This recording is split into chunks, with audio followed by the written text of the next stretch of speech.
अभिभाषण में युवाओं की बात हुई, विकसित भारत की बात हुई। इसी पे अपनी बात रख रहा हूं। माननीय अध्यक्ष महोदय, मध्य प्रदेश में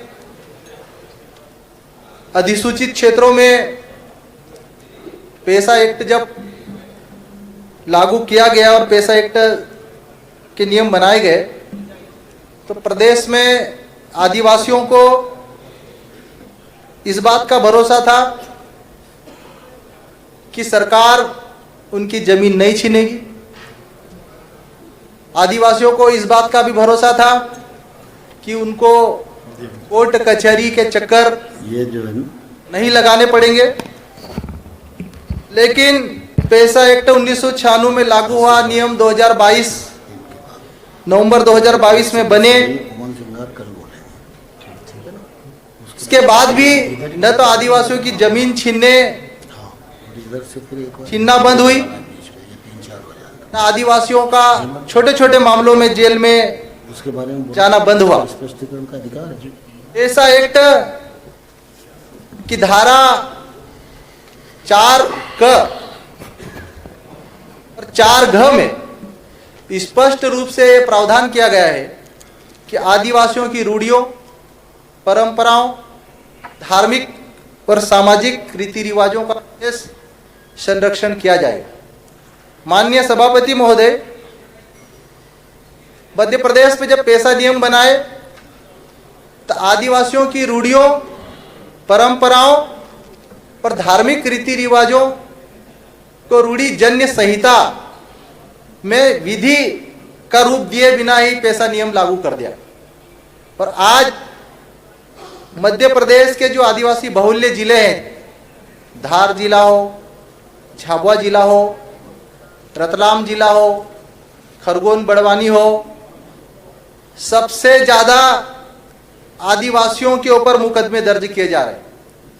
माननीय सभापति महोदय, आपके माध्यम से मैं सदन को और सरकार को अवगत कराना चाहता हूं, आदिवासियों का स्वभाव आक्रामक नहीं होता है। बहुत सीधे साधे, बहुत विनम्र और बहुत ईमानदार होते हैं। माननीय सभापति महोदय, पिछले दिनों रतलाम में एक आदिवासी की एक्सीडेंट में मृत्यु हुई।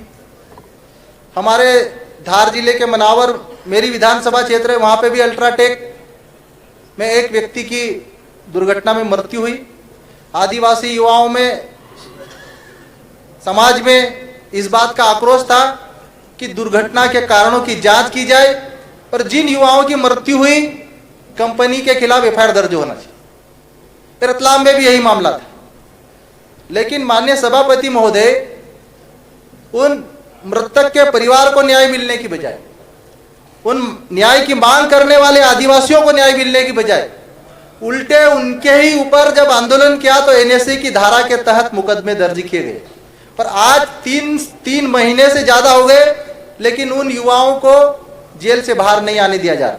तो क्या यही न्याय करेगी सरकार आदिवासियों के साथ? क्या इस लोकतंत्र में आदिवासियों, जो न्याय मांगने वाले लोग हैं, उनके ऊपर धाराएं लगाई जाएगी? और एनएसए कानून जो आतंकवादियों के ऊपर लागू होना चाहिए, जो धाराएं, वो हमारे देश के और प्रदेश के आदिवासियों के ऊपर क्यों लागू की जा रही? माननीय सभापति महोदय, मैं आपके माध्यम से एक और महत्वपूर्ण पक्ष रखना चाहता हूं सभापति महोदय, कि आदिवासियों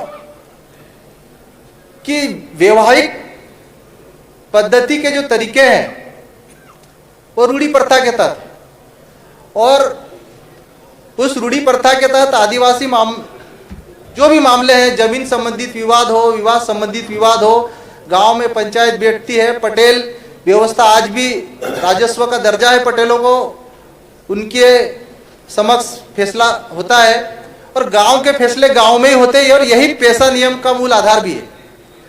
लेकिन आज भी मध्य प्रदेश के आदिवासी बहुल्य जिलों में पुलिस न तो ग्राम सभाओं से परमिशन लेती है, न ही ग्राम समिति जो पैसा के तहत बनी उससे परमिशन लेती है, और डायरेक्ट आदिवासियों के ऊपर गंभीर धाराओं में प्रकरण दर्ज करती है।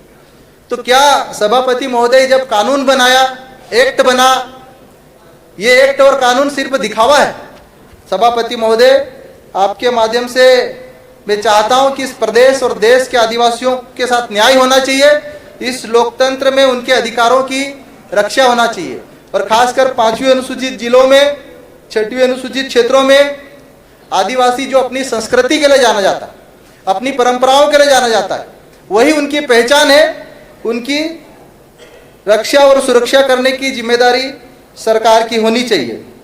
माननीय सभापति महोदय, मैं अब आगे युवाओं के ऊपर जो महामहिम राज्यपाल जी ने बात रखी कि युवा शक्ति मिशन सरकार चला रही। माननीय सभापति महोदय, युवाओं के साथ सरकार को न्याय करना चाहिए। आज मध्य प्रदेश में सबसे ज्यादा युवा बेरोजगार हैं। सरकार चुनाव आते हैं तो सरकार उनसे बड़े बड़े वादे करती है।